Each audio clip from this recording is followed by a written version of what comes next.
Muito bem, bom dia a todos. Nós estamos trabalhando, então, Saúde. O senhor está bem, né? O senhor lavou o cabelo hoje cedo?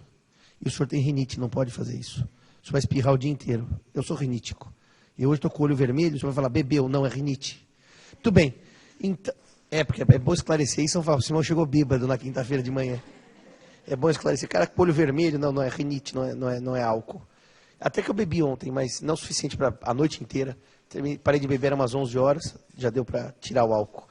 Bom, mas a senhora perguntava, o que nós vamos falar hoje? Nós vamos falar sobre os impedimentos matrimoniais. Que na aula passada eu disse que eles eram de 3 ordens. Para evitar crime, para evitar poligamia e para evitar o incesto. Os 2 primeiros grupos eu expliquei na aula passada. Falei, na próxima aula vamos começar com os impedimentos matrimoniais que evitam o incesto. Confere isso? Então vamos lá. Artigo 1521, inciso 1º. Como esses impedimentos são chatinhos, eu vou pedir para que eles sejam projetados na lousa, 1521, inciso 1º. Então, o primeiro grupo de pessoas que não pode se casar, eu vou seguir os impedimentos todos, mas ele é absolutamente óbvio para vocês. Porque ele é óbvio, porque ele é um impedimento cultural mais do que jurídico. Eu não posso me casar com os meus ascendentes ou descendentes. Todo mundo sabe disso. Eu não posso me casar com a minha mãe, com a minha avó, com a minha filha, com a minha neta. Então, o impedimento do inciso 1º, ele é óbvio, porque ele é socialmente conhecido e relevante. Então, anotem aí. Primeiro inciso. Os ascendentes com os descendentes. Agora o código diz, seja o parentesco natural ou civil. Seja o parentesco natural ou civil. O que é parentesco natural? Natural, evidentemente, é o consanguíneo, vem de sangue. Então anotem ao lado da parentesco natural, igual a consanguíneo. Natural, igual a consanguíneo. E o civil? O civil nós já vimos em aulas pretéritas, que tradicionalmente o parentesco civil vem da adoção. Só que nós também vimos já em aulas pretéritas, que atualmente o parentesco civil vem da socioafetividade além da adoção. Portanto, o que vale para adoção, vale para socioafetividade. Eu não posso me casar com meu filho ou minha filha socioafetiva. Civil, parentesco civil, decorre da adoção ou da socioafetividade. Fechamos a primeira hipótese. Segunda hipótese, quem também não pode se casar? Os afins em linha reta. Vamos para o segundo inciso agora. Segunda hipótese. Os afins em linha reta. Tecnicamente eu sou parente da minha mulher? Ou a mulher é parente do marido? Há parentesco entre cônjuges? O vínculo que liga os cônjuges é exatamente o vínculo do casamento. É a conjugalidade. Portanto, eu não sou parente da minha mulher. Eu não sou parente do meu marido. Mas eu sou parente dos parentes da minha mulher. Eu sou parente dos parentes do meu marido. Então vejam, o parentesco por afinidade é o que eu tenho com os parentes do meu cônjuge ou do meu companheiro. Agora, tem um problema. Porque o parentesco que eu tenho com os parentes do meu cônjuge e do meu companheiro, eu preciso me colocar na árvore genealógica dele ou dela, e eu vou ser parente daqueles, só que eu não vou chamar de parentes consanguíneos, eu vou chamar parentes por afinidade. Portanto, eu entro na árvore da minha mulher. A mãe dela, a minha sogra, é parente dela de primeiro grau. Também é minha parente de primeiro grau. Só que o dela eu vou chamar parente por consanguinidade e o meu parente por afinidade. Quer dizer, Simão, eu sou parente da minha sogra, infelizmente. E ainda por afinidade. Eu sugeriria até mudança da lei para falar por falta de opção. Porque não é por afinidade. É porque a lei exigiu. Porque ninguém voluntariamente quer ser parente da sogra. Só que, veja que coisa bonita. Eu sou parente da minha mãe, primeiro grau consanguíneo. Da minha sogra, primeiro grau, por afinidade. Eu sou parente do meu filho, primeiro grau, consanguíneo. O filho da minha mulher, não é o que a gente chama de enteado ou enteada? Eu sou parente do meu enteado, primeiro grau, por afinidade. Veja, o grau é igual, só muda a designação. Então eu não posso me casar com os meus parentes por afinidade. Leia-se, mãe da minha mulher, avó da minha mulher, bisavó da minha mulher, filha da minha mulher, neta da minha mulher, bisneta da minha mulher. Daí você vai dizer, mas o Woody Allen casou com a filha adotiva. Bom, aí é sacanagem, Estados Unidos, é outra regra. Aqui não interessa. Aqui no Brasil, ninguém casa nem com a sogra, nem com a enteada. Mas por que alguém quereria casar com a sogra? Perversão. Perversão. O Tartucci diz assim, tem sogras que valem a pena casar. O Tartucci diz isso na sala de aula. Dá um exemplo. A Elô Pinheiro, que é mãe da Kiki Pinheiro. Mas entre a Kiki e a Elô, é uma perversão sexual. Bom, vamos seguir a aula aqui. É o seguinte, então. Eu não posso me casar com os parentes por afinidade. Então, anotem aí. Afinidade é o vínculo de parentesco entre o cônjuge ou companheiro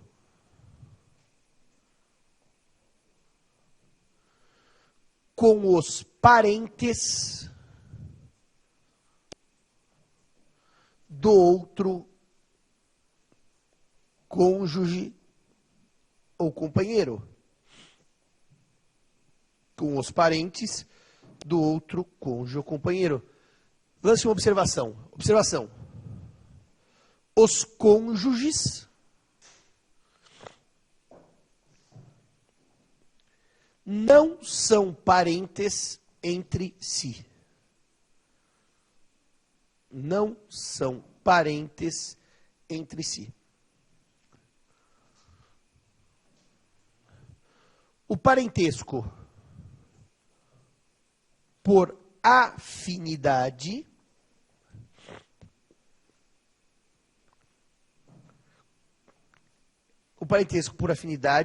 se verifica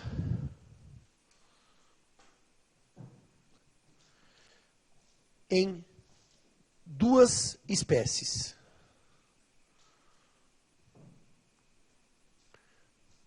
Primeira, parentesco em linha reta.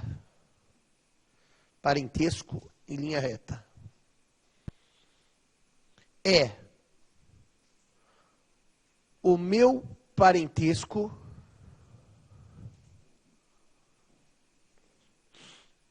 com os ascendentes, põe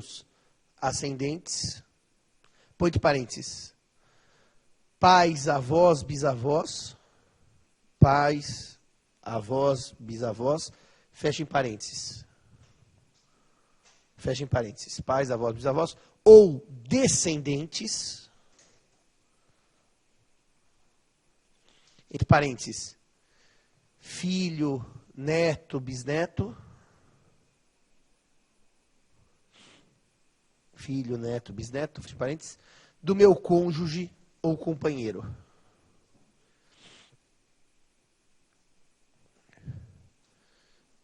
Exemplo. sogro ou sogra,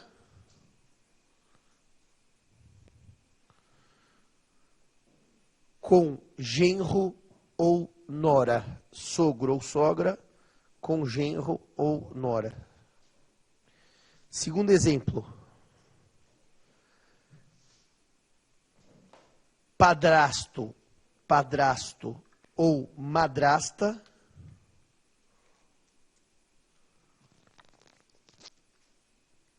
com seus enteados. Com seus enteados. Agora, existe um segundo tipo de parentesco por afinidade, que é o parentesco por afinidade, o primeiro eu chamei em linha reta, anotaram aí, colateral. Anota o segundo tipo, parentesco por afinidade colateral.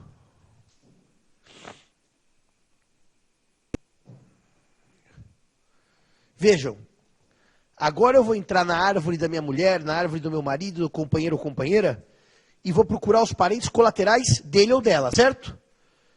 Não mais ascendentes, não mais descendentes, porque está na linha reta. Quem são os primeiros parentes colaterais que eu tenho, para depois verificar na afinidade? Quem são meus parentes colaterais de menor grau? Quem são meus parentes colaterais de menor grau? Vamos aqui na lousa?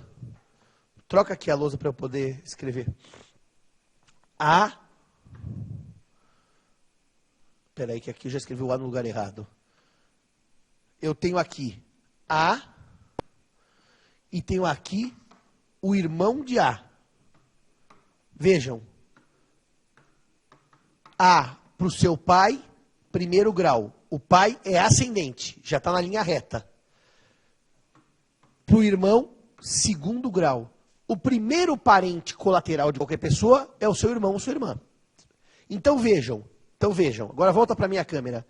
Quando eu entro na árvore da minha mulher, eu vou ter parentesco por afinidade colateral com os irmãos dela, que são os chamados cunhados e cunhadas. O meu parentesco com os meus cunhados é segundo grau, como da minha mulher. Só que o dela é consanguíneo. O meu recebe o nome de por afinidade. Vocês perceberam que a contagem é igual para mim e para ela. Só muda o final. Consanguíneo ou por afinidade. Portanto, parentesco colateral. Por afinidade, claro. É o parentesco com os irmãos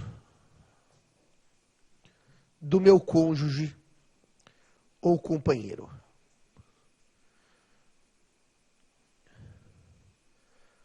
Põe entre parênteses, são os cunhados. Agora, vamos para a lousa de novo. O filho do meu irmão é o meu sobrinho. Estamos de acordo? O meu sobrinho é o meu parente colateral de terceiro grau. Porque se o irmão é segundo, eu desço mais um grau e chego no sobrinho. Estamos de acordo com isso? O meu sobrinho é o meu parente colateral de terceiro grau. Só que tem um detalhe, e aqui é muito importante. O parentesco consanguíneo colateral pode ir até quarto grau. O parentesco por afinidade, que é o que nós estamos trabalhando, colateral, só pode ir até o segundo grau. Sabem por quê? Põe na lousa o artigo 1595. O código restringe o parentesco colateral por afinidade. O consanguíneo vai até quarto grau e o por afinidade somente até o segundo grau. Anotem aí. Pode lançar.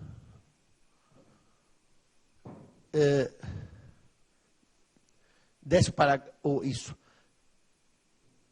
O parentesco por afinidade limita-se aos ascendentes, linha reta, descendentes, linha reta, e aos irmãos do cônjuge ou companheiro. Eu não tenho parentesco na linha colateral, além do segundo grau. Então anotem aí. Artigo 1595, parágrafo 1º.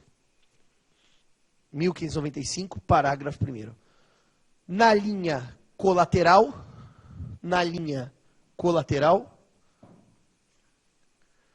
o parentesco por afinidade se limita aos irmãos. Ou seja, segundo grau.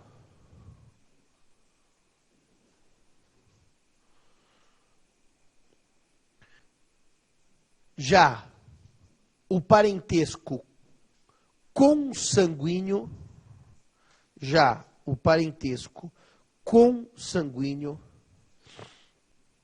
vai até quarto grau.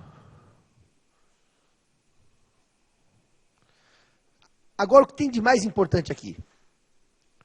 Atenção, eu não posso me casar com os meus parentes por afinidade em linha reta, minha sogra e a minha enteada. Bom, mas atenção que eu vou dizer aqui. Eu não posso me casar com a minha sogra, se eu sou casado com a minha mulher, não é porque ela é minha sogra, porque eu já sou casado. Então não precisaria ter impedimento. Aliás, se eu sou casado com Maria, eu não posso casar nem com a mãe de Maria, nem com terceiras. Eu não posso casar com ninguém, porque eu já sou casado. Então esse impedimento só faz sentido se eu for me casar com aquela mãe de quem foi a minha mulher, com aquela filha de quem foi a minha mulher. Porque se for minha mulher hoje, eu não posso me casar por causa de outro inciso. Então, aqui surge aquela história que vocês se divertem, que está no parágrafo 2º do 1595. Na linha reta, a afinidade não se extingue com a dissolução do casamento da união estável. Deixa filmado isso. Essa frase quer dizer, não existe ex-sogra. Isso é a pura verdade. Já diziam os Beatles, sogra once, sogra forever. Sogra não sofre prescrição nem decadência jurídica, só decadência física. Tá claro isso? Portanto, para que eu não colecione sogras durante a minha vida, ou eu me caso uma única vez, tenho uma união estável uma única vez, ou toda vez que eu tiver casamento união estável, é melhor ter com as irmãs, porque se forem as irmãs, a mãe delas é a mesma, eu coleciono uma única sogra. Tá bem claro isso? Não há ex-sogra. Anotem aí, o impedimento se verifica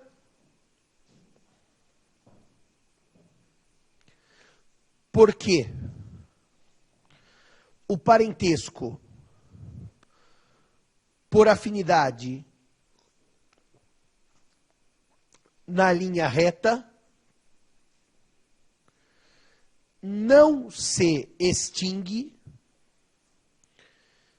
com o fim do casamento.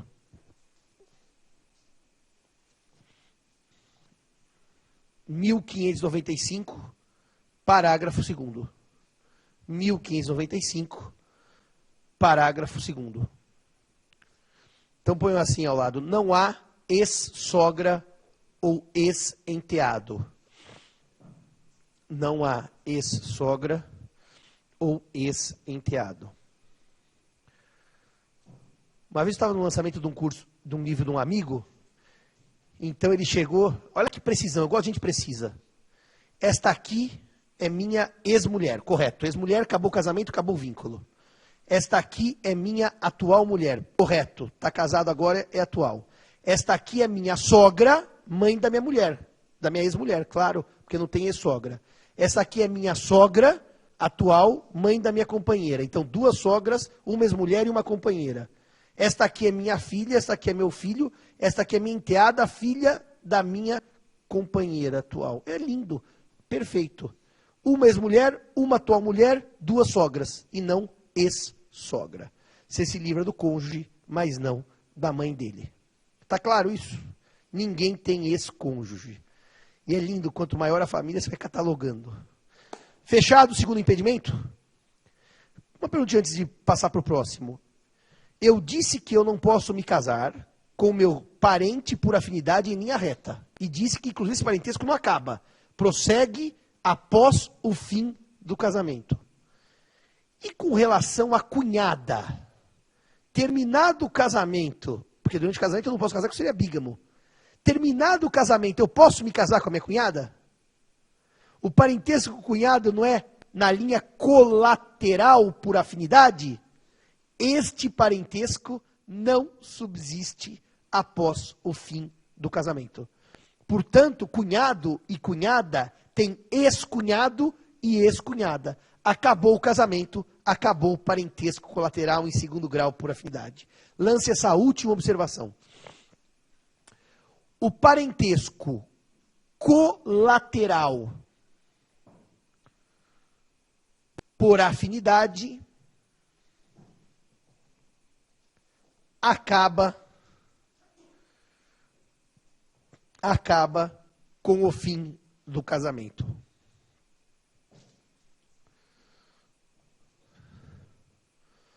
Põe entre parênteses, ex-cunhado ou ex-cunhada.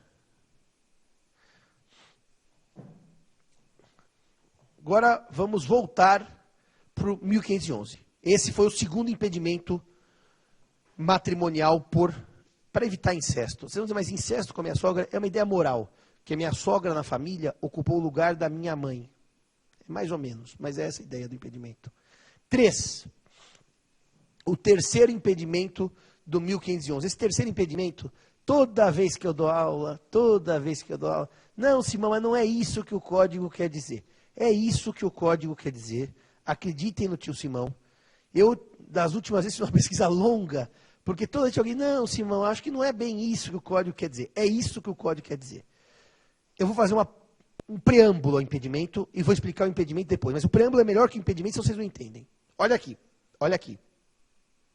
No sistema do Código Civil atual, em que toda a adoção é regulada pelo ECA, toda, vocês vão ver lá, toda adoção, a adoção imita a vida. Portanto, a hora que eu adoto uma criança, ou adoto um adulto, não importa, ele entra para a minha família como meu filho. E como meu filho, evidentemente, vai ter todos os impedimentos naturais por ser meu filho.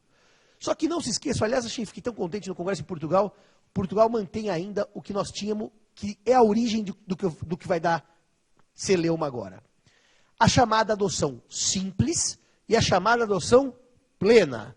Na adoção plena, eu entro, isso é Código 16, estou dizendo, que é igual a Portugal até hoje. Eu entro para a família na adoção plena como filho igualzinho a tudo e qualquer outro filho.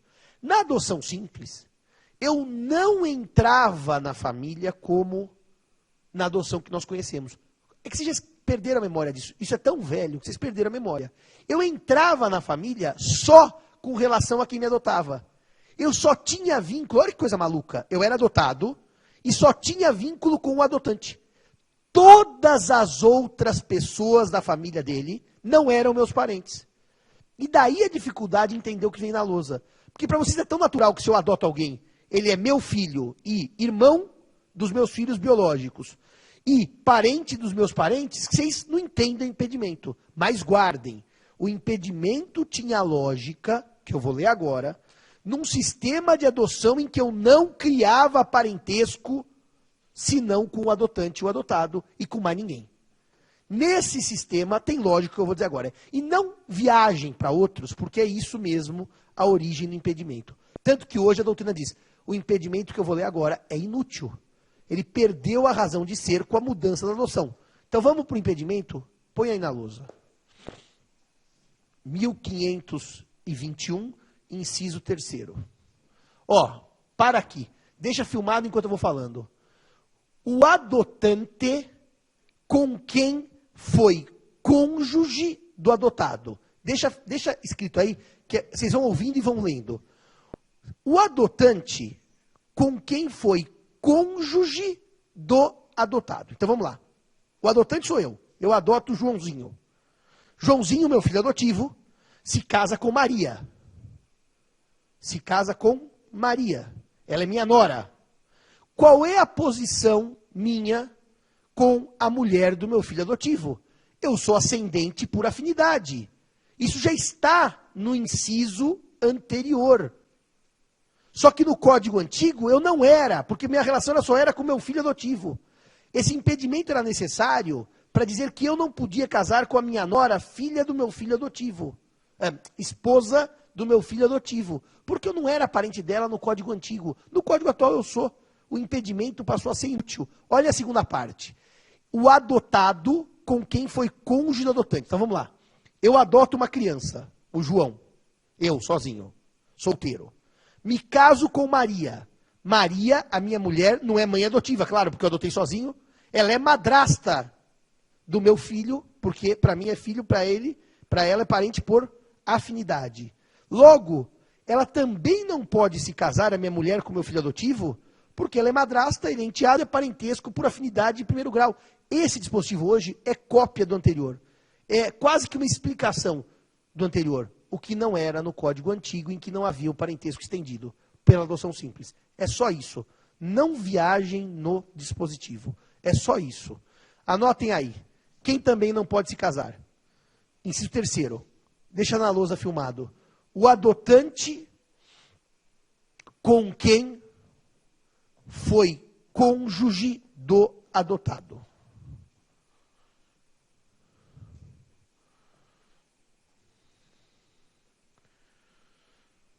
Na realidade,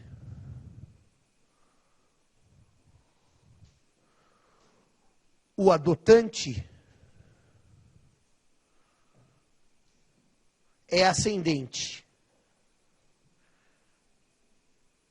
de primeiro grau por afinidade do cônjuge do adotado.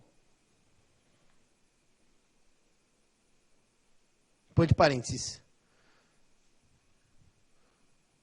Sogro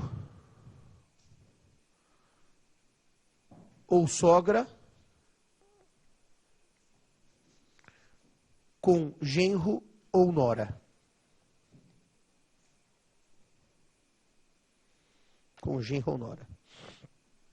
Dentro ainda do inciso terceiro, não pulem o inciso terceiro, não saiam dele. O adotado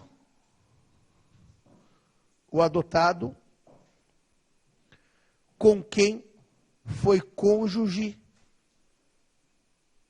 do adotante. O adotado com quem foi cônjuge do adotante. Trata-se novamente de parentesco por afinidade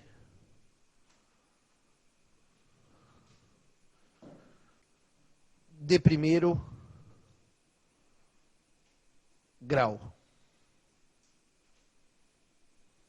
Parentesco por afinidade de primeiro grau. Então agora anote uma observação para explicar. O dispositivo atualmente é inútil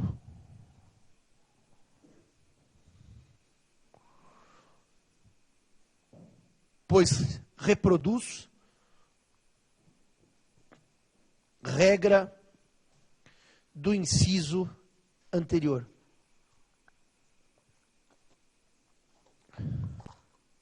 Do inciso anterior. Contudo, fazia sentido no antigo código, pois, pelo sistema de adoção simples, não se criava parentesco por afinidade na adoção. Por afinidade na adoção.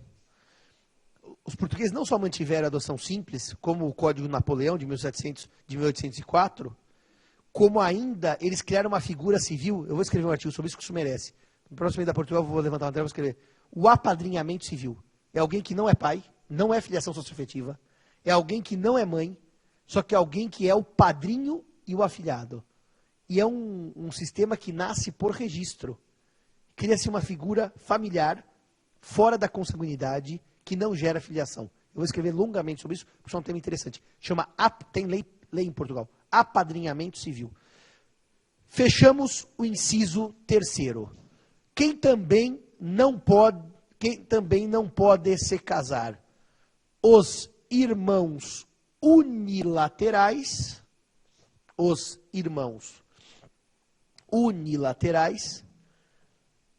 ou bilaterais. O que significa irmão unilateral? Significa ou eu tenho o mesmo pai, ou eu tenho a mesma mãe. Eu quero dar um nome técnico, que não muda nada, mas vocês precisam conhecer. Se eu tenho um meio-irmão só de pai, ele é chamado irmão unilateral consanguíneo, porque é mesmo pai. Se eu tenho um meio-irmão só de mãe, ele é chamado irmão unilateral uterino. Esse nome não muda nada, é só para conhecer, porque se cair em concurso, vocês sabem do que está se falando. Consanguíneo é de pai, uterino é de mãe. Então anotem aí. Irmão unilateral consanguíneo é o de mesmo pai, mas de mãe diferente.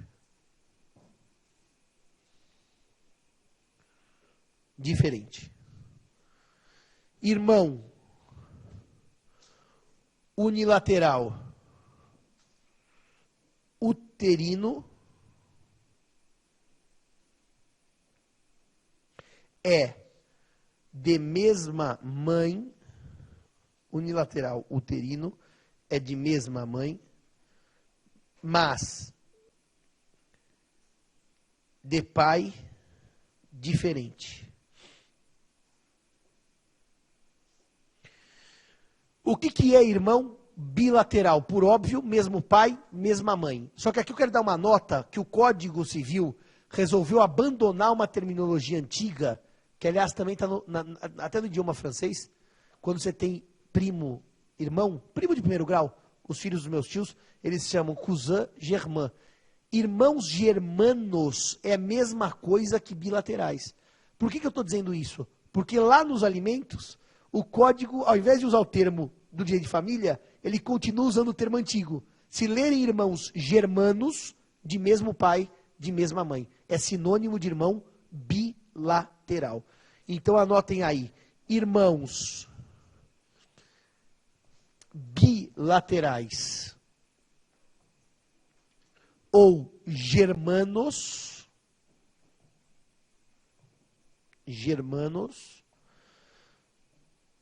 são de mesmo pai e mesma mãe. Eu não posso me casar com os meus irmãos. Ponto. Aliás, toda a obra dos maias, né, o tabu do incesto entre irmãos, quando Carlos descobre que a Maria Eduarda era irmã dele, tinham sido separados desde criancinha, o tabu do incesto entre irmãos, ele, vamos dizer assim, toma corpo na civilização ocidental. Os romanos nunca permitiram o casamento entre irmãos. Mas os egípcios, na dinastia ptolomaica, Cleópatra, por exemplo, casou com seu irmão Ptolomeu XVII. O mundo ocidental deve fazer no mínimo uns 2000 anos que não admite o incesto, o casamento entre irmãos. Isso é tranquilo no mundo ocidental. Se o impedimento parasse aí, eu não posso me casar com meu irmão ou com a minha irmã, não teria grandes dificuldades. Mas o impedimento prossegue. E vai dizer o que mais? Os irmãos unilaterais ou bilaterais e demais colaterais até terceiro grau, inclusive. Então anotem a segunda parte do dispositivo. Não podem se casar os colaterais até terceiro grau, inclusive. Até terceiro grau, inclusive. Vamos para a lousa.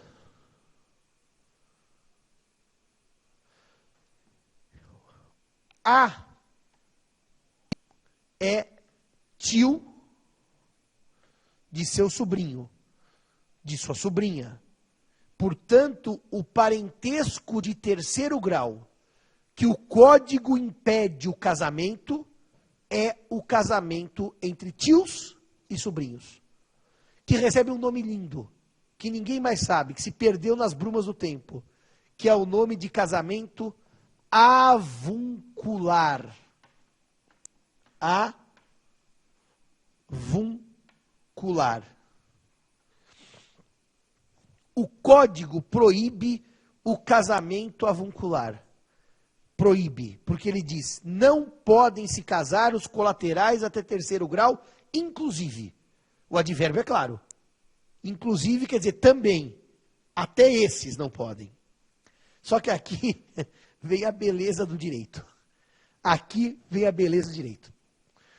O Código Civil de 16 também dizia, não podem se casar os parentes colaterais até terceiro grau, inclusive. Só que, em 41, editou-se um decreto, eu escrevi um longo artigo sobre isso, mas um longo artigo, porque esse tema me agrada muito. Um decreto, que é o decreto 3.200 de 1941, que é um decreto, na verdade, muito amplo, não é só para isso que eu vou dizer. Era para regulamentar questões de família. Era para regulamentar questões de família. Porque não se esqueça que o código era de 16, nós estamos falando em 40, já havia passado alguns anos, precisávamos ver se estava tudo em ordem. E esse decreto 3.241, vocês sabem o que eu estou falando ou não? Alguém sabe o que eu vou falar? Ele permitiu o casamento avuncular. De que maneira? Ele permitiu o casamento avuncular desde que dois médicos, atestassem que aquele casamento não poria em risco a saúde da futura prole.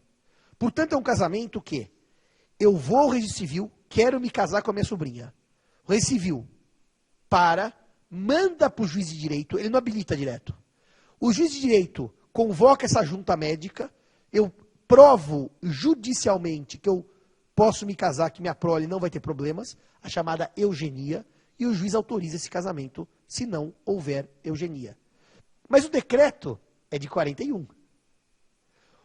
No Código Civil 16 não havia dúvida. Lei posterior, Código Civil 16 era a lei anterior, o decreto foi aplicado à larga. Então, tios e sobrinhas, ou tias e sobrinhos, se casaram no Brasil tranquilamente. Vem o Código Civil de 2002. Lei posterior. Qual que é a questão que surge? O decreto se mantém no sistema ou teria não sido recepcionado pelo novo Código Civil? Bom, vocês vão dizer, Simão, põe aqui de novo na lousa. Se não podem se casar parentes de terceiro grau, inclusive, o código foi expresso. Ele não admite o casamento avuncular, logo o decreto não foi recepcionado, logo tios não casam com sobrinhos. E tias não casam com sobrinhos. E tios não casam com sobrinhas. E tios não casam com sobrinhos. E tias não casam com sobrinhas, porque é casamento homoafetivo avuncular. Foi sobre isso que eu escrevi. Deu uma polêmica isso, meus amigos portugueses falaram, você é um pornográfico por causa do casamento avuncular homossexual. Depois vocês veem no meu site. Bom, o que aconteceu? Falei, não, é uma coisa lógica. Por quê? Por quê? Quando o código, eu nunca me esqueço daí, quando o código entrou em vigor, formaram-se duas correntes. Uns que disseram, o casamento avuncular está proibido no Brasil porque o código é lei posterior. Mas a doutrina majoritária tomou o caminho de dizer, como o decreto é lei especial, ele prevalece sobre o Código Civil, que é a lei geral. Porque não houve revogação expressa do decreto. E eu falei, vamos ver como é que vai se comportar, nesses anos, o pensamento da doutrina. E eu recentemente, acho que isso faz quanto? Uns 6 meses, eu escrevi um artigo sobre casamento avuncular, eu não achei um autor, atenção aqui, porque a gente pode dizer corrente majoritária, eu não achei um autor que defendesse mais a revogação do decreto. Com 10 anos de Código Civil, a doutrina hoje, de peso, é uníssona em afirmar que o decreto não foi revogado. Logo, seguindo a dinâmica dos exames médicos, para evitar danos à prole, o casamento avuncular é admitido pela doutrina brasileira como realidade. O senhor casaria com a sua tia? O senhor acha repugnante casar com a sua tia? E com a sua prima? O senhor tem prima? É gostosa? Não, né? Não é, né? Ele fez assim, não, com a cabeça logo. É por isso que o senhor não casaria com ela, né? Não casaria com prima? Interessante isso. O código nunca proibiu o casamento entre primos, porque eles são colaterais de 4º grau. Portanto, a questão não se coloca para primos. A questão se coloca para tios e sobrinhos. O IBDFAN, quando reuniu a cúpula para pensar no Estatuto das Famílias, resolveu que na sociedade atual, atenção ao que eu vou dizer agora, não é aceitável o casamento avuncular. É uma coisa que repugna a sociedade. Casar com meu tio ou casar com minha tia. Então, no Estatuto das Famílias, nós temos uma regra proibindo expressamente o casamento avuncular. Mas o fato é que essa questão ela é interessante. Porque vocês sabem que a família sofre um processo histórico de nuclearização. Estão entendendo o substantivo? Cada vez a família é menos extensa e é mais eu, minha mãe, meu pai e meus irmãos. Cada vez mais você vai perdendo contato com a família estendida. Logo, em termos lógicos, se eu cada vez me relaciono menos com a minha tia e com o meu tio, é menos repugnante imaginar um casamento de tio com sobrinha e tia com sobrinho. É uma ideia. Mas o IBDFAN foi contra. Você vai me perguntar, bom, e para o concurso, o que eu digo? Como vocês vão dizer o que diz o enunciado, é o 93, se não me engano, 93 do CJF.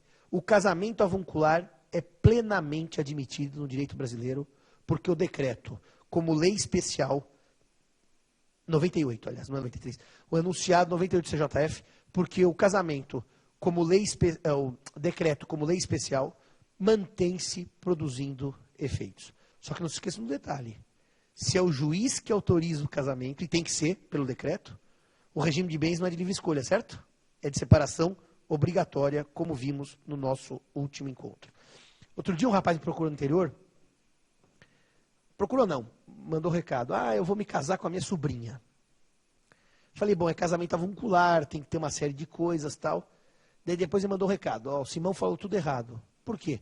Porque eu fui pro cartório, casei e ninguém pediu para fazer nada. Bom, não é que eu falei errado, é que o cartório não aplicou a regra. Casamento avuncular não é assim, chega lá e casa. Agora, com a prima, vírgula, se fosse gostosa, vírgula, o senhor não precisaria de nada disso. É chega e casa. Não tem nenhuma restrição para casamento entre primos.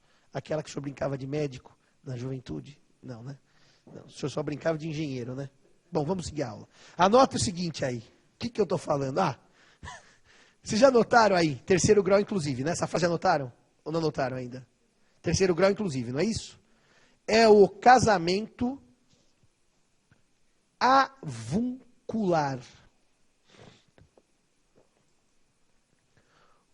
Ou seja, entre tios e sobrinhos.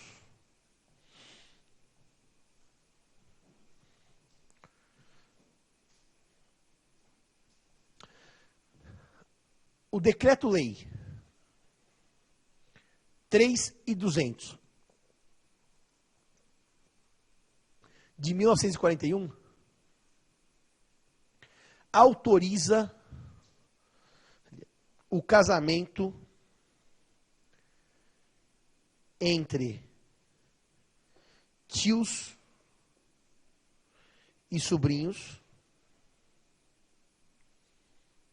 desde que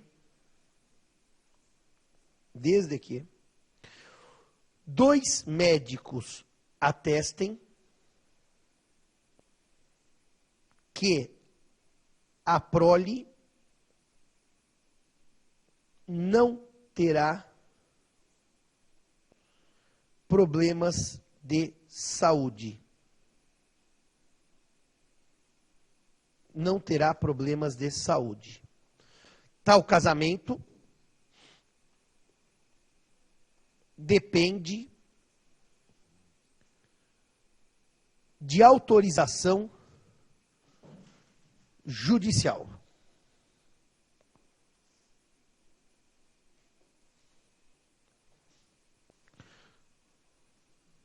A questão que se coloca é se o decreto foi ou não recepcionado pelo atual Código Civil.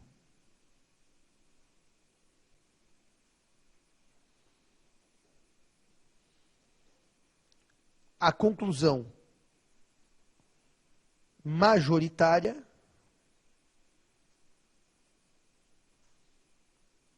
é que o decreto permanece em vigor. Enunciado 98 do CJF. Anotem alguns autores, só alguns. Carlos Roberto Gonçalves, Maria Berenice Dias,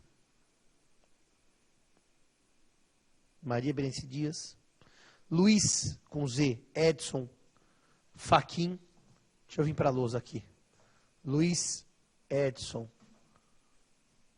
Fachin,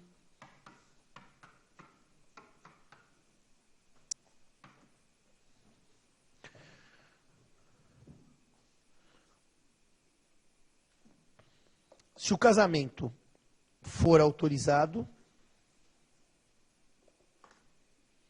o regime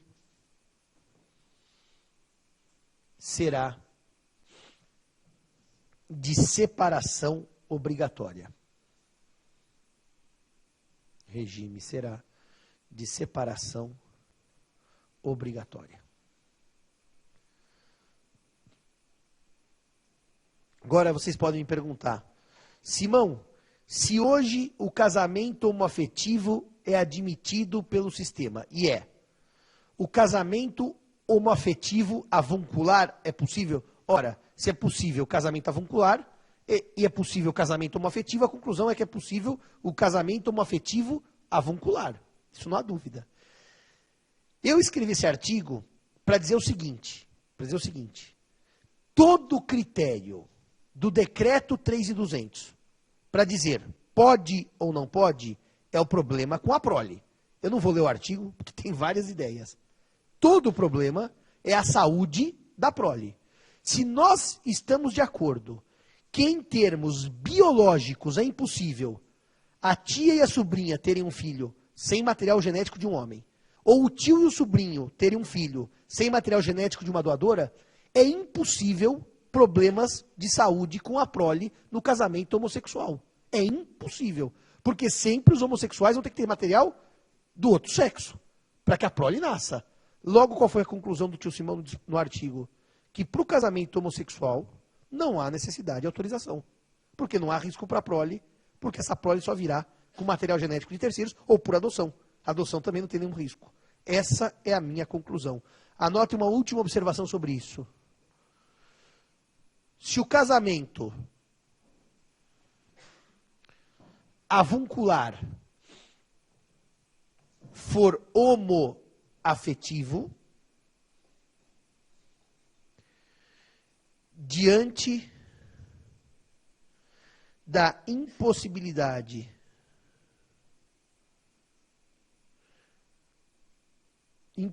de problemas de saúde à prole,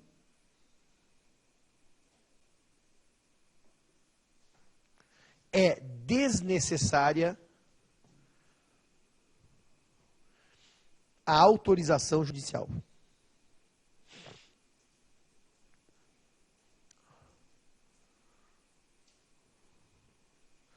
Fechado isso? E o IBDFAM, que todo mundo prega que é tão moderno, veta no Estatuto das Famílias o casamento avuncular. Veta. O IBDFAM, para não deixar dúvida, não só pôs até terceiro grau inclusive, como nas disposições finais transitórias do Estatuto, põe assim, revoga-se o decreto nos artigos...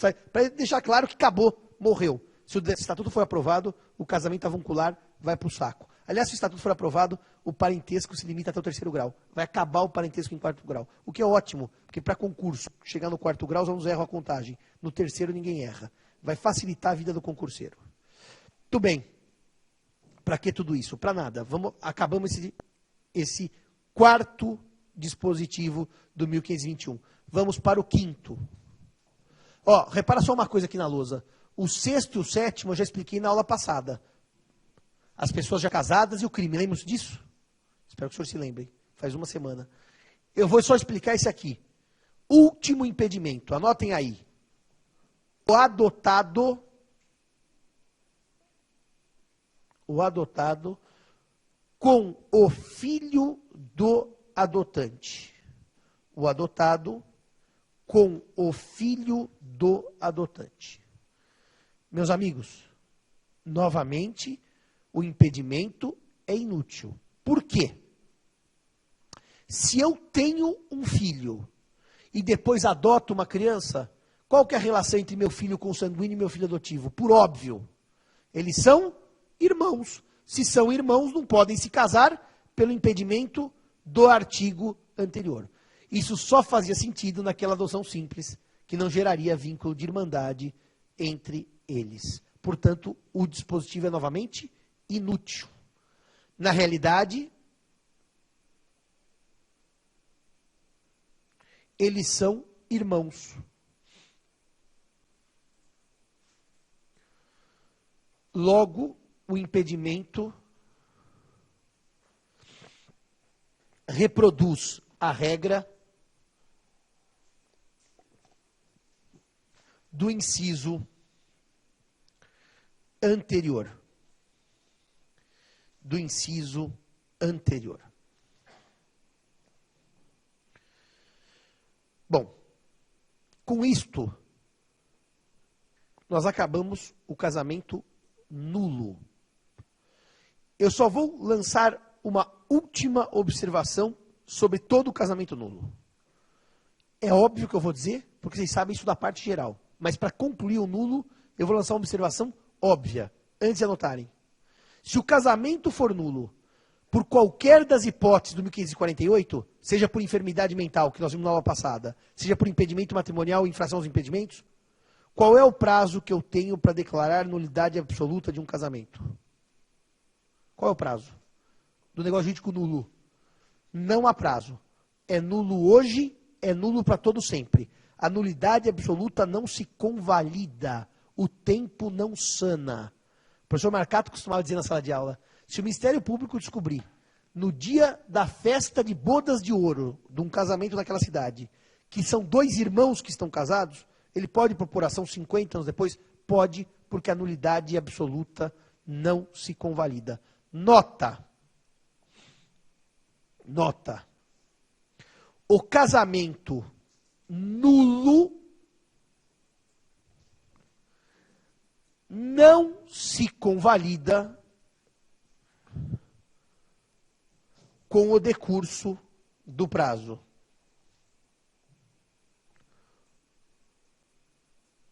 Ou seja, não há prazos para a declaração de nulidade absoluta. Não há prazos para a declaração de nulidade absoluta. Agora, os senhores que estão com as anotações aí bonitinhas. Na quinta-feira passada, eu disse assim para vocês. Casamento no plano da validade. Eu vou trabalhar casamento nulo e casamento anulável. Porque a invalidade se divide em duas etapas. Eu acabei de acabar o nulo. Então eu vou começar o anulável. Atenção às anotações, para vocês não se perderem. Eu estou no mesmo plano, que é a validade. Eu acabei o nulo, agora eu vou começar o casamento anulável. No mesmo plano, porque o terceiro plano é o plano da eficácia. É mais para frente, não é agora. Por exemplo, o senhor não trouxe as anotações da aula passada. Se o senhor não trouxe da aula passada, o senhor não consegue mais seguir a ordem lógica, está percebendo? Isso é um problema seríssimo. A senhora trouxe da aula passada? Também não, né? É uma pena. A senhora trouxe, né? O senhor trouxe computador, né? Trouxe tudo. Agora, esse aqui é um pouco pesado, né? 2 quilos é pesado. Não, 2 quilos dá para carregar. Esse da senhora é pesado? Eu comprei um levíssimo. Não sei, porque você carrega na palma da mão. Porque eu não aguentava mais a minha mochila levar. Vou trazer uma hora para o senhor ver. Comprei lá em... Não, Mac não, eu detesto Apple. Esqueci o nome dele. Comprei lá em Portugal. Levíssimo o meu computador. Não, também não é esse nome. Eu vou lembrar. É que eu estou um pouco velho, mas eu vou lembrar. Esqueci o nome daquele. Puta, aquilo é uma maravilha. Não tinha nem chegado no Brasil, eu comprei lá em Portugal. Bom, vamos seguir aqui a aula. Casamento anulável. Como é que eu esqueci o nome do meu próprio computador? Não sei mais. Não, não é uma marca portuguesa, não. Não é. O problema do casamento anulável é o seguinte, anotem aí, artigo 1550. Artigo 1550. Esse artigo, ele tem diversas hipóteses. E eu, na vida pretérita, costumava explicar cada uma delas com altos detalhes. Só que, com altos detalhes, eu perco um tempo altamente grande. Então, agora eu fiz uma tabelinha bonitinha para vocês, com todas as hipóteses. Porque aqui eu tenho um problema prático que eu quero explicar para vocês entenderem porque eu fiz uma tabelinha. Se o casamento é anulável, a primeira coisa que eu vou dizer agora é que tem prazos para sua declaração. O anulável, passados certos prazos, convalida-se e ninguém mais pode discutir a anulabilidade. E se o anulável tem prazos, também tem aqueles que podem ou não pedir a declaração de nulidade, de anulabilidade. Portanto, o Código trabalha longamente quem pode, em qual prazo e quando convalida. Quem pode, em tal prazo e quando convalida. Se eu agora aprofundar isso aqui, eu não saio mais da matéria. Portanto, agora o que eu faço? Eu cito as hipóteses, uma a uma, e dou algumas notas importantes sobre essas hipóteses. Só que depois, vocês vão me cobrar, porque quando não me cobram, eu não mando. Eu mando na área do aluno uma tabela completa. A hipótese, o prazo e a causa de convalidação. Se o casamento é anulável,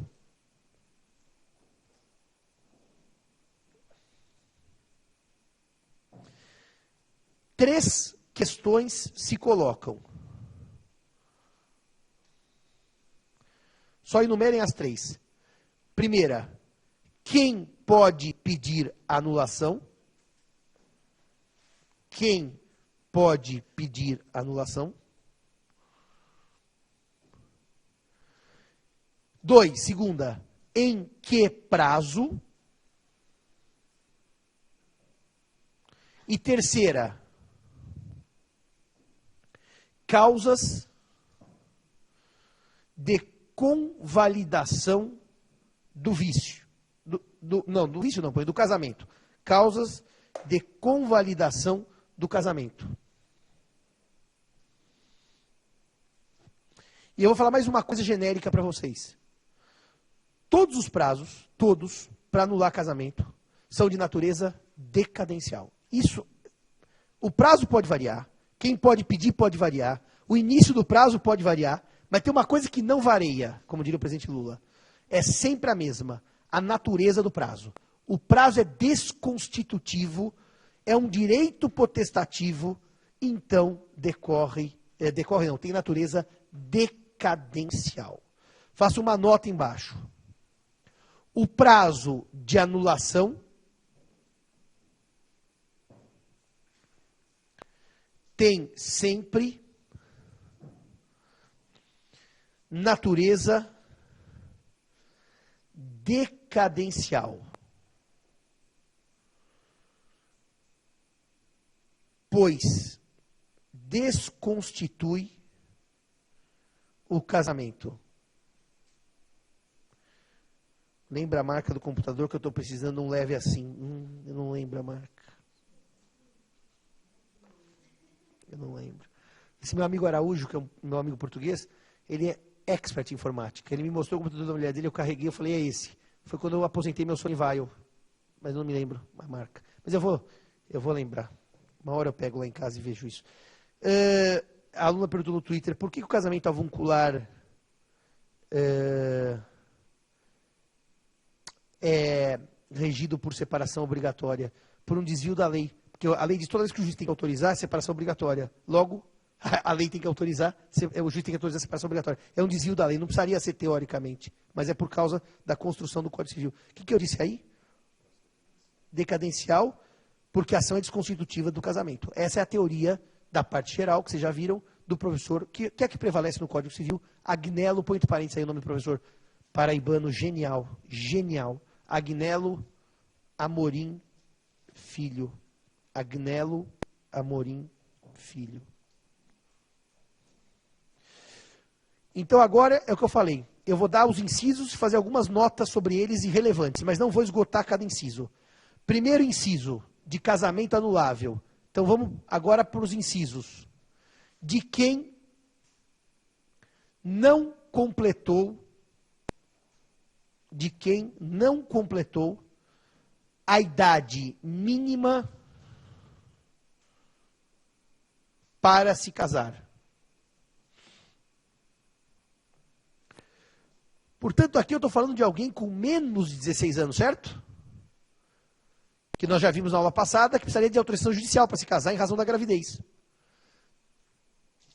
Olha que coisa incrível, e aqui eu peço muito carinho de vocês.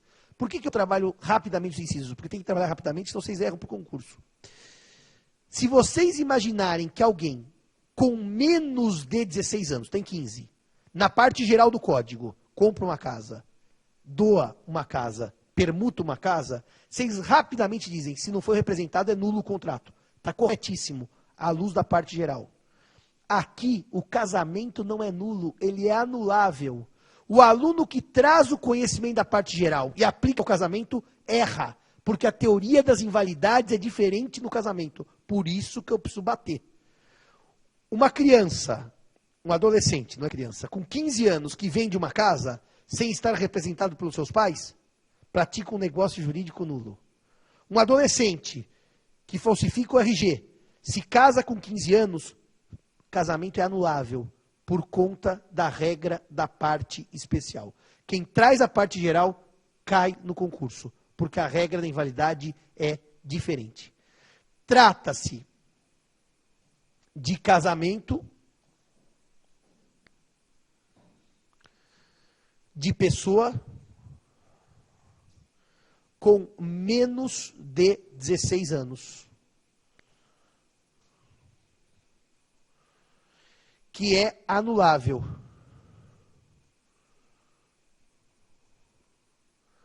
Nota. Não aplicar a teoria das nulidades da parte geral.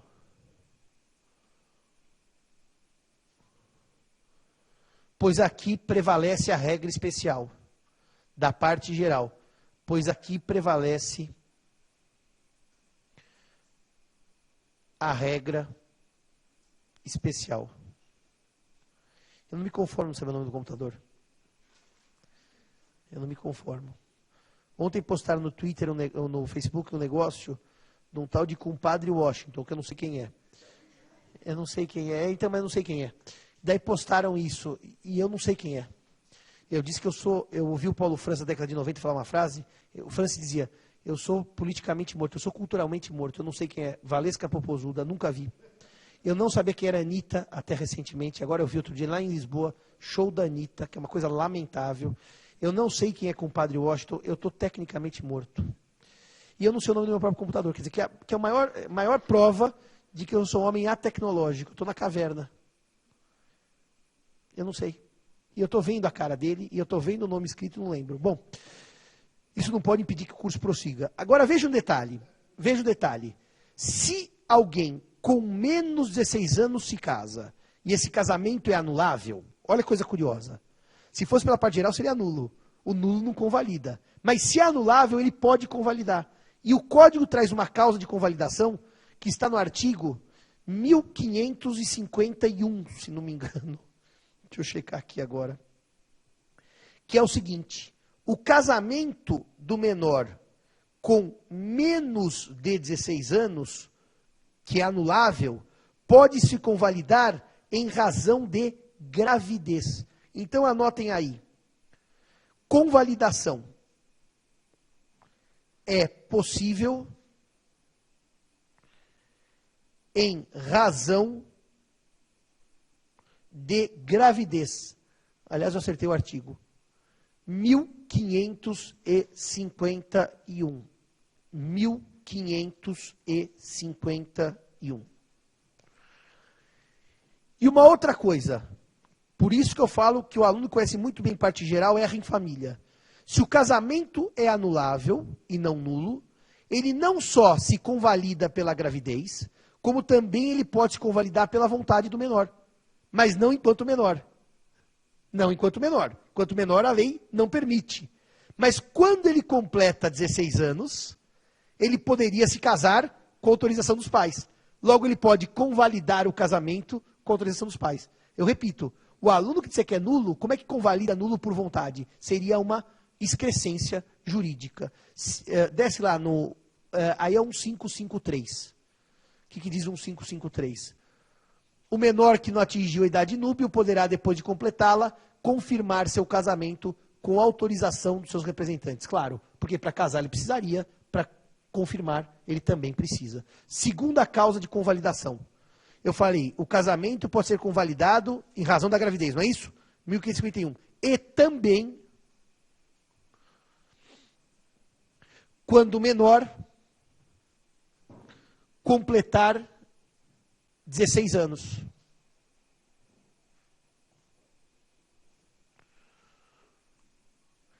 Nesta hipótese, o menor pode confirmar o casamento com a autorização de seus representantes. Não é Lenovo, também não é Chromebook. Não é Asus, não. É um nome super simpático. 1553, anotaram aí? Segundo caso. O Luiz Felipe, casamento avuncular homoafetivo, não precisa de autorização, logo o regime não é de separação. Claro, se o casamento é livre, o regime também é livre. Segundo inciso, 1550, inciso 2º. Agora repare uma coisa, tá? É bom pôr o código na lousa, vocês vão reparando nisso, né? De quem não completou a idade núbio era o primeiro, menos 16 anos. Agora nós vamos mudar. É de quem tem idade núbio, 16 ou a 18, mas os pais não autorizaram. Mudamos a hipótese, hein? Segunda hipótese, menor em idade núbio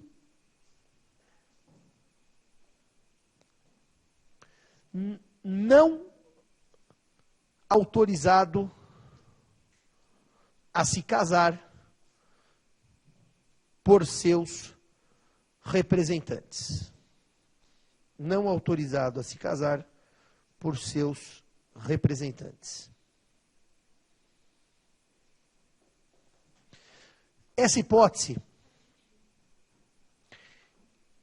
eu vou trabalhar essa hipótese, duas questões de convalidação. Novamente, se houver gravidez, o vício está sanado. Mesma regra do inciso anterior. A gravidez sana o vício. Mas a segunda regra é mais interessante que a primeira. Então anotem aí. Essa hipótese permite convalidação por duas razões. A primeira é igualzinha à anterior, em razão de gravidez. Artigo 1551. Primeira, em razão de gravidez. Artigo 1551. O aluno pergunta assim, mas por que se houve gravidez eu não posso anular mais do casamento? O código tem no seu bojo uma ideia clara, viu, gente? É melhor para uma criança nascer numa família de pais casados do que de pais não casados. É uma ideia clara, digo, vocês vão dizer, mas Simão, isso é um absurdo. Não importa. Para o código, ainda é melhor a família casamentária do que outras famílias. É uma opção do legislador. Portanto, a gravidez impede que se anule casamento para que os pais estejam casados ao nascer o filho. É uma proteção do casamento, da criança pelo casamento. O casamento é um valor jurídico muito grande para o código. Aliás, o professor Reale nunca escondeu isso. Naquela reunião famosa que eu contei para vocês que eu tive com ele, ele sempre dizia, o casamento é o casamento. Ele tem mais proteção que a união estável. O código é pró-casamento declaradamente, ainda mais que na década de 60, que a união estável ainda nem tinha essa construção que tem hoje. Agora, a segunda hipótese em que o casamento se convalida é uma hipótese interessante, porque ela tem a ver com uma norma ética de conduta. Ela tem a ver com a boa-fé objetiva. Não está na lousa ainda, vocês já estão procurando lá, mas não vou mandar pôr, porque primeiro eu quero falar, depois a gente vai pôr na lousa. Não, que os caras já querem ler agora. Primeiro o Simão explica. Os pais não autorizam o casamento. Não autorizam o casamento. Ponto. Mas os pais estão presentes à celebração e não se opõem a ela. Nesta hipótese, o vício foi convalidado. Os pais não podem anular o casamento. Que figura é essa da boa-fé objetiva que impede o comportamento contraditório? Venire contra factum proprium. Se eu não autorizei, eu vou participar da festa? Vou participar da celebração? Ou vou falar, não, eu não aceito? Outra coisa que diz o código. Se os pais auxiliaram o casamento, em termos materiais, em termos de apoio, também eles não podem anular. É a convalidação. Esse é o artigo 1555, parágrafo 2º. Parágrafo 2º. Não se anulará o casamento quando... Olha que coisa linda isso aqui. Eu estou pegando até meu óculos. Olha que coisa linda isso aqui. Uma vez o aluno falou, o senhor errou o verbo assistir. No Twitter ainda. Me esculhambou. Errei porra nenhuma. Olha aqui, ó. O casamento quando há com crase, sua celebração houverem assistido os representantes. O que quer dizer essa primeira frase? Assistir a com crase é ver. Eu assisto à televisão, ao filme. Portanto, quando eles tiverem visto o casamento. Ou tiverem, por qualquer modo, manifestado a sua aprovação. É o pai que ajuda a pagar a festa, é o pai que ajuda a pagar a viagem, é o pai que participa do processo, é o pai que vai na casa dos co-sogro e diz, estou feliz que eles vão se casar. Nessas hipóteses, mesmo o pai não tendo autorizado, o casamento está convalidado por questão de boa-fé. Segunda hipótese, mas o assistir aí é o transitivo indireto, é o ver. Segunda hipótese. O casamento se convalida se os pais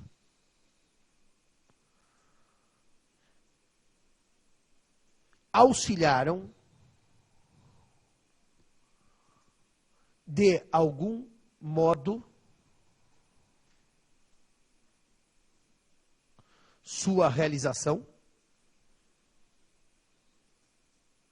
Põe entre parênteses, aprovação tácita.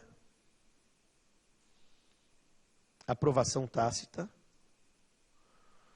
Ou assistiram a, com crase, celebração.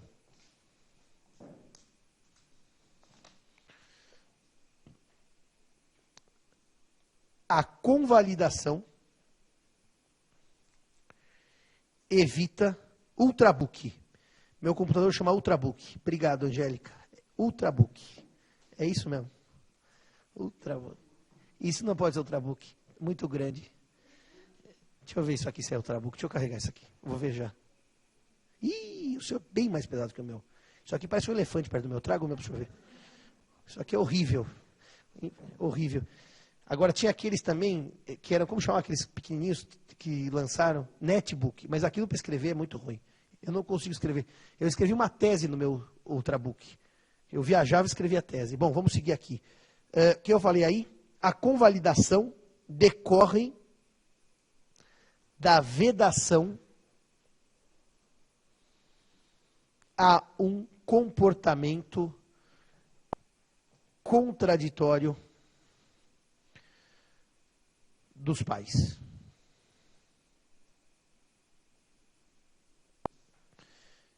Fechada a segunda hipótese, vamos para a... Vocês anotaram 1555, parágrafo 2º? Já anotaram o artigo e o parágrafo? Vamos para a terceira hipótese. A terceira hipótese é o 1550 do terceiro. Eu vou lançar um título maior, porque eu vou precisar bifurcar, dividir.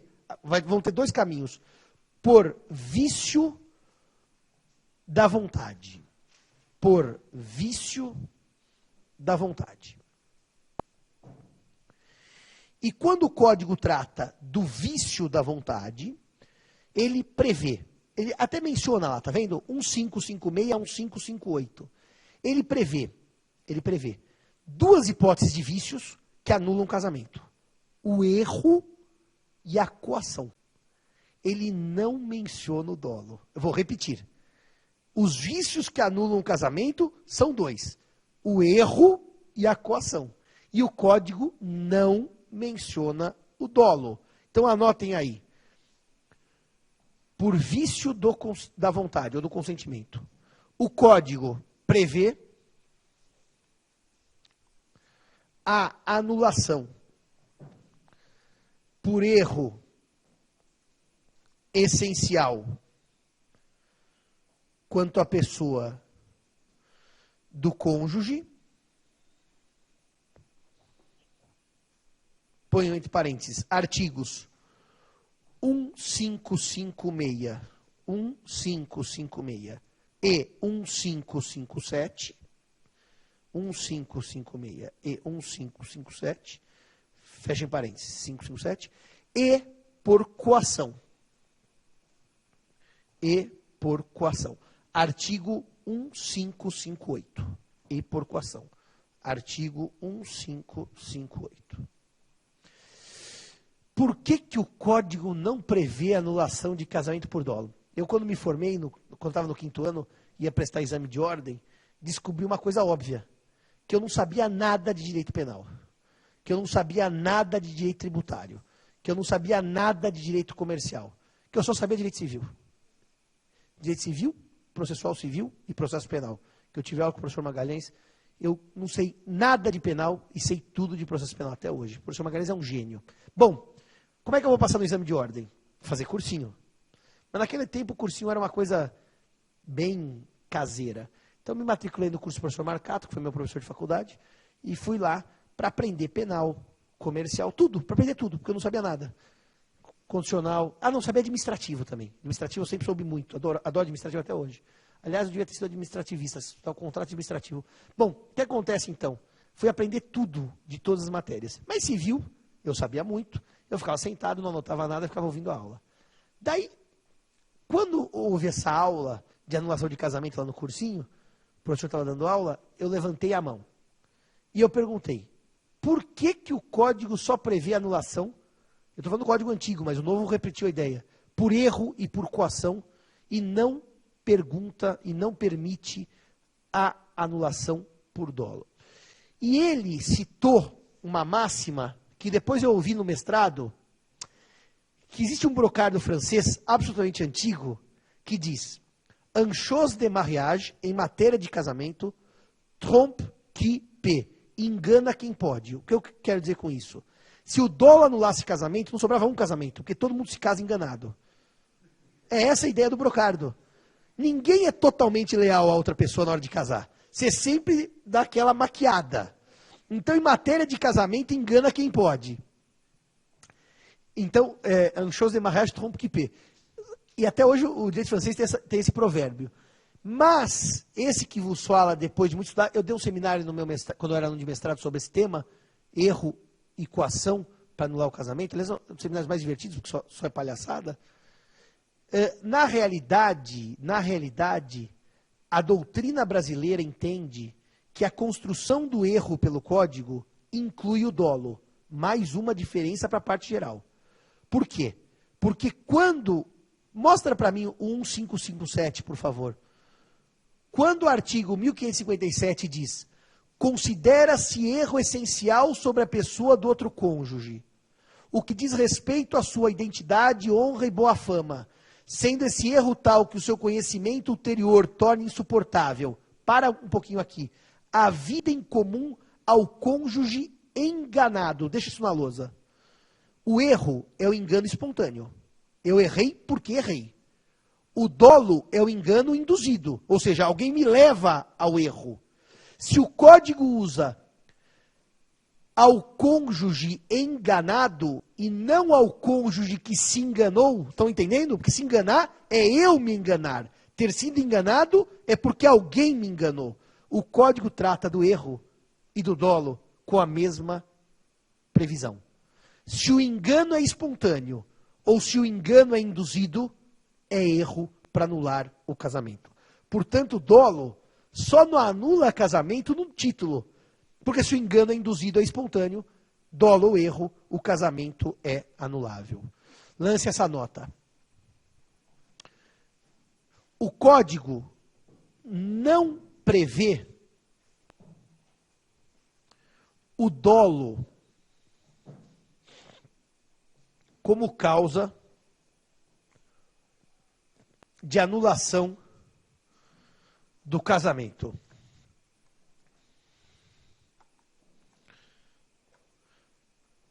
Para os antigos,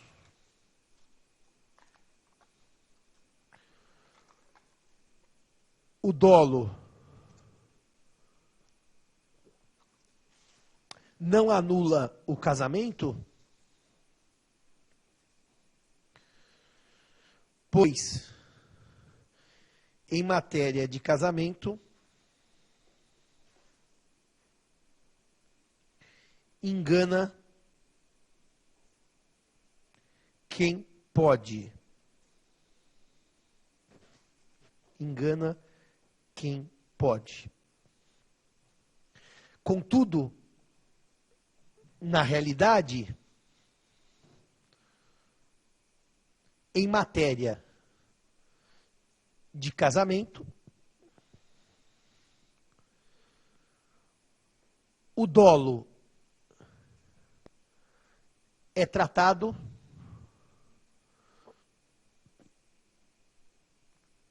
como erro, pois equipara-se o engano espontâneo, entre parênteses, dolo, não, entre parênteses, erro, o engano espontâneo, entre parênteses, erro, com o engano induzido.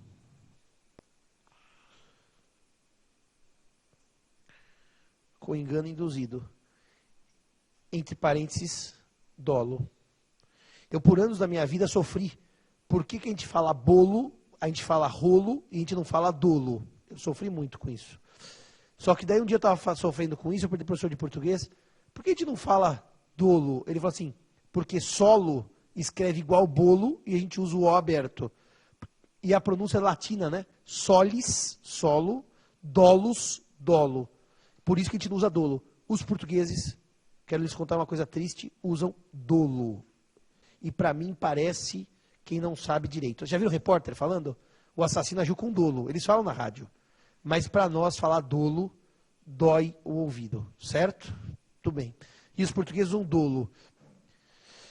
Vamos então fazer o seguinte. Nesses 10 minutos que nos restam, eu vou trabalhar a coação, que é mais curtinha, e depois na aula que vem o erro, que é mais longo. O erro é uma aula imperdível, porque o erro essencial é a parte mais divertida do curso. Então, dentro da terceira hipótese, certo?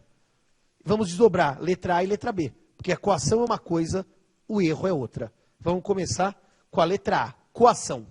Artigo 1558. 1558. O que diz o código? A coação é causa de anulação do casamento quando a vontade de um ou ambos os cônjuges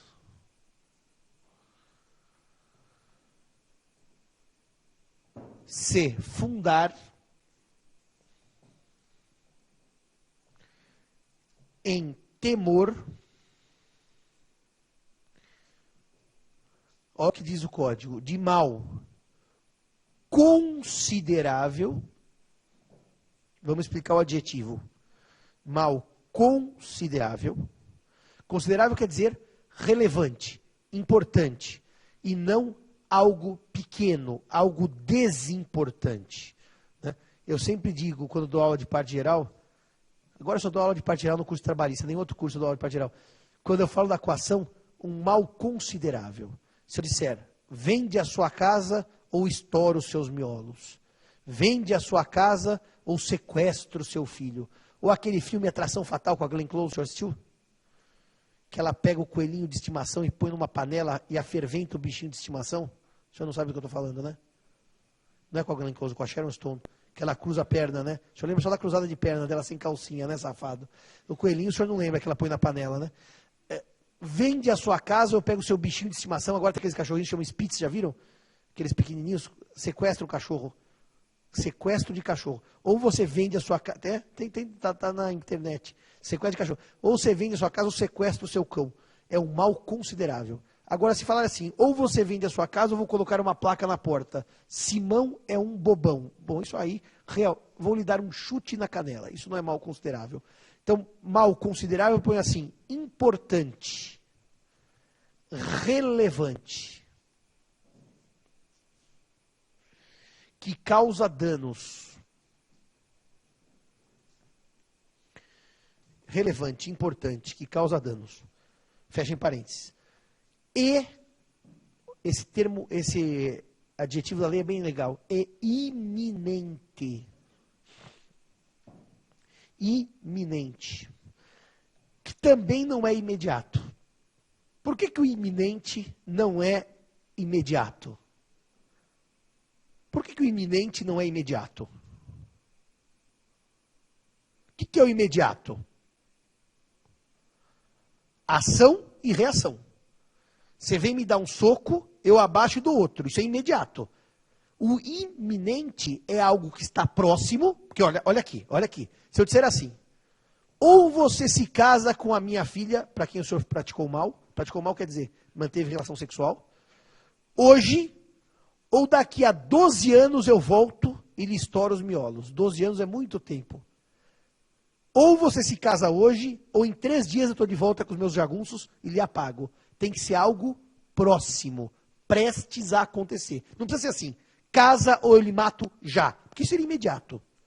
Eu dou um prazo, mas é um prazo curto. É algo que está prestes a acontecer. Então, ao lado do iminente, ponham prestes a acontecer.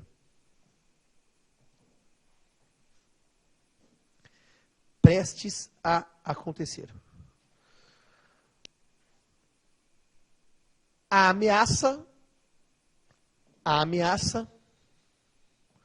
pode se dirigir à vida, saúde e honra do próprio cônjuge ou de seus familiares. Do próprio cônjuge ou de seus familiares. Aqui eu preciso lembrar vocês 2 diferenças da parte geral para especial sobre a coação lá e a coação aqui. Eu faço as diferenças, porque se os senhores estudarem lá, podem trazer para cá e erram para o concurso. A primeira e importante diferença. A coação da parte geral, que vicia os contratos, negócios jurídicos, vírgula, tirando o casamento, pode ser uma ameaça a uma pessoa ou a seus bens. Ameaça a bens, vende a casa ou eu incendio a sua casa, é causa de coação na parte geral. Vocês viram que na parte especial, a ameaça é destinada à pessoa e não a coisas. Portanto, não se anula casamento sob o pretexto, ou você casa comigo, ou eu coloco fogo no seu carro. Ou você casa comigo, ou eu quebro o seu vaso de estimação. Não é coação para casamento, ameaça a coisas. É na parte geral. Então, anotem assim. Difere da coação da parte geral. Primeiro, são duas coisas que eu vou citar. Primeiro, a ameaça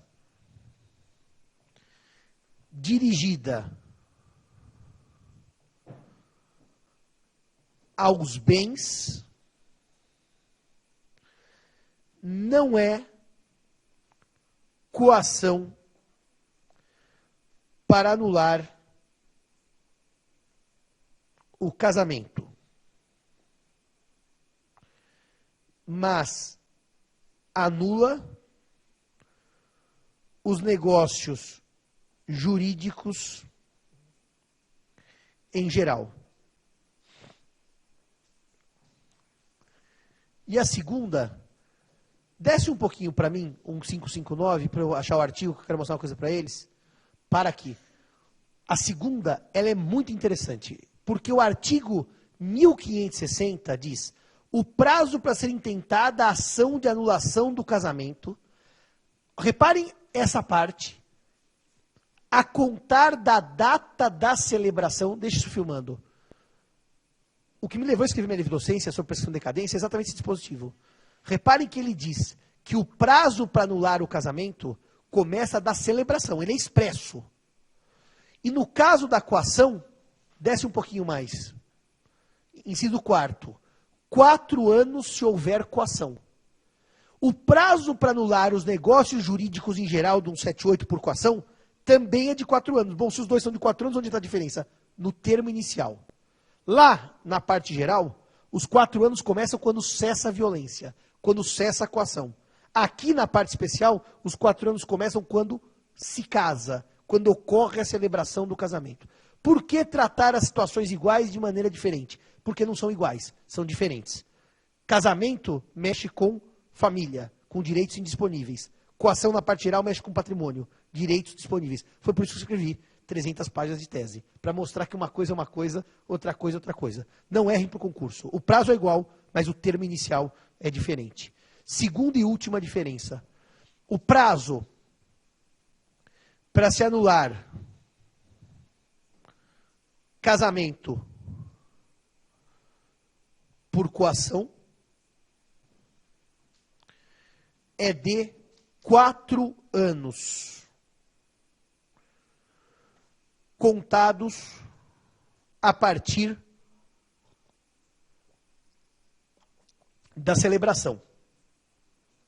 Artigo 1560, inciso 4º. 1560, inciso 4º. Já na parte geral,